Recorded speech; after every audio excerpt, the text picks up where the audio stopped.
Salut à tous et bienvenue dans ce quatrième épisode de Verdict en série, l'émission qui vous conseille sur les séries à regarder ou à éviter. Aujourd'hui, je vous propose de vous plonger dans le monde âpre et sans pitié de la série Viking. Alors, selon moi, est-ce un incontournable absolu ou au contraire un feu de paille qu'on aurait mieux fait d'éteindre bien plus rapidement? Voyons ça ensemble.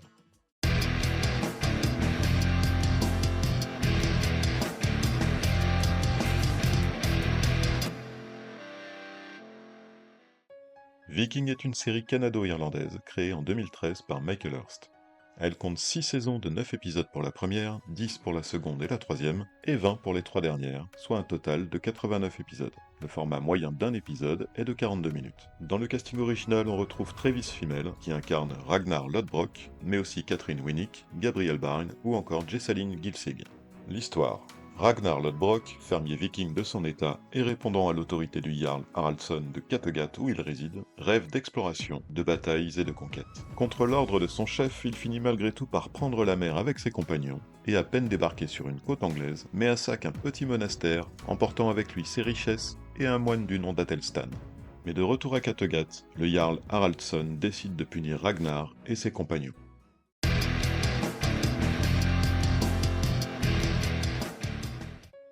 Une fois n'est pas coutume, je vais commencer par vous parler de ce qui m'a amené à regarder cette série. Parce que je dois avouer que je ne m'y suis pas lancé avec la certitude que ça allait être un banger, bien au contraire. Une amie m'en a parlé, j'ai hésité surtout parce que nos goûts respectifs en la matière sont souvent opposés, mais j'ai fini par y jeter un œil, par curiosité, mais honnêtement avec l'idée que ça me permettrait juste de lui dire que ça y est, j'avais essayé, et basta. Sauf que dans ce scénario bien ficelé, je n'avais absolument pas prévu Ragnar. Parce que dès les premières minutes de Viking, Travis Fimmel, qui incarne donc Ragnar Lodbrok, crève littéralement l'écran. Le personnage a un charisme incroyable, et sitôt que vous posez les yeux sur lui, vous n'en décrochez plus. Son regard intense, qui par ailleurs me fait beaucoup penser à celui de Cillian Murphy dans Peaky Blinders, mais aussi sa présence, son magnétisme bestial, sauvage, tout cela fait de Ragnar un grand personnage de série. Très vite, j'ai donc été happé, d'abord par lui, mais aussi par les autres protagonistes, à commencer par Rollo, force brute et dangereuse, ou Floki, tellement attachant avec son côté complètement décalé, totalement dévoué à Ragnar, ou encore Lagertha, l'un des personnages féminins que j'ai préféré voir évoluer ces dernières années dans une série, une femme terriblement charismatique elle aussi, et dégageant une telle force. Et plus tard on fait la connaissance d'autres personnages, qui vont et viennent au cours des 6 saisons, et ce qui m'a vraiment frappé, ce qui me surprend même encore aujourd'hui, des mois après la fin du visionnage du dernier épisode, c'est que tous les personnages m'ont paru remarquables. Tous, sans exception. Je n'ai pas le souvenir d'un seul personnage qui m'ait laissé vraiment indifférent. Alors oui, certains sont des abrutis, d'autres des personnages à la moralité plus que discutable, d'autres encore sont parfaitement détestables, mais aucun ne laisse indifférent, et tous au final sont des personnages marquants, même si je veux bien concéder que certains, comme Ragnar, le restent plus que d'autres. Vous l'aurez compris, les personnages sont donc une des grandes forces de Viking. Mais ce n'est pas le seul point positif de la série, loin de là. Car on peut aussi parler des décors, absolument superbes, retranscrivant tellement bien l'image que l'on se fait du monde des Vikings.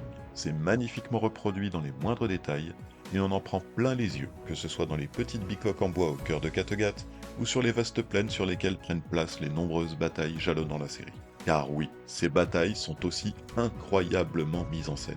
C'est violent, sans concession, et on a le souffle coupé à chaque fois, tant la chorégraphie de ces scènes est diablement efficace. Quant à l'histoire, elle tient en haleine tout du long. Les rebondissements, trahisons et autres retournements de situation se comptent par légion, aux côtés de scènes terriblement dramatiques ou totalement inattendues. Qu'on se le dise, Viking est une série vraiment bien écrite. Est-ce qu'elle est parfaite pour autant à mes yeux? Non. On le sait, aucune ne l'est vraiment. Quelques petits défauts parsèment le show ça et là, souvent liés à des décisions franchement incompréhensibles prises par des personnages. Il y a aussi quelques petites longueurs, difficilement évitables à mesure qu'un show s'allonge, mais je n'ai pas trouvé ça excessif. Le scénario est suffisamment prenant et vraiment bien rythmé pour ne jamais perdre le spectateur à la faveur de longueurs interminables sans aucune saveur. Et je vais terminer ce chapitre en parlant d'un élément crucial. Notez que je vais faire en sorte, comme d'habitude, de ne pas vous spoiler. Mais que là, ça va être un vrai numéro d'équilibriste, tant il va être compliqué pour moi de vous expliquer ce dernier point sans rien vous divulgacher. Ceux qui ont vu la série sauront exactement à quoi je fais allusion, je pense. Pour les autres, eh bien il y a un élément du scénario qui intervient à plus de la moitié de la série, redistribuant brutalement toutes les cartes. Lorsque j'ai vu ce point arriver, je me suis dit aussitôt que la série allait perdre l'essentiel de son charme, voire de son intérêt, et je pensais que j'allais totalement décrocher.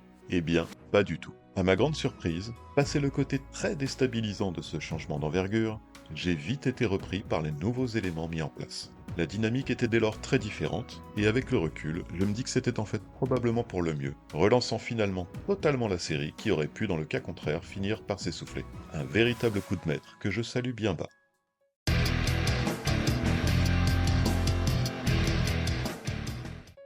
Alors, est-ce que selon moi, vous devez vous jeter à corps perdu dans les batailles épiques de Vikings, ou au contraire prier les anciens dieux pour que jamais vous n'ayez à subir un tel visionnage? Mon verdict?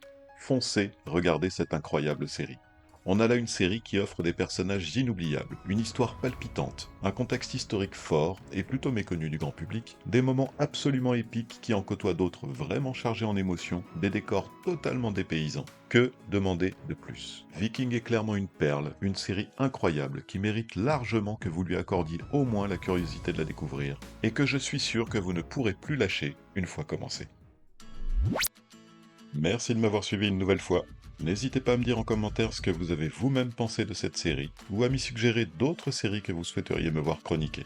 J'ajoute que si vous décidez de vous lancer sur Viking et souhaitez garder le fil de votre progression durant votre visionnage, vous pouvez créer un compte, c'est totalement gratuit bien entendu, sur mon site Série Addict, dont le lien est en description.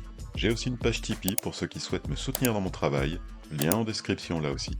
Pour le prochain épisode, on va parler d'Allemagne, de disparition d'enfants et de voyage dans le temps. D'ici là, portez-vous bien et à bientôt dans Verdict en série.